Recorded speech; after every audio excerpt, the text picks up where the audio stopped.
So how do you track your running on the Apple Watch? Let's talk about it. And if you're new here on this channel, consider subscribing because there are plenty of tutorials coming up and I don't want you to miss them.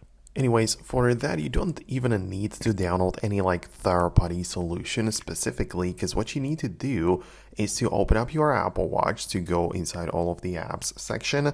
And in there, just locate the workouts section. So part of the workouts, you can find the list of available workouts, which you can start most likely running either indoor or outdoor is going to be available right away.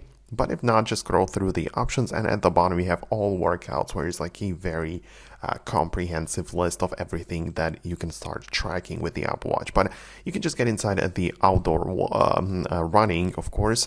And there you get to pick the goal, which might be either open goal, which means that you run it as long as you want and it just gets tracked and gives you the result and times and everything. But you can also go for a specific distance, like decide that you want to run for 5 kilometers, for example.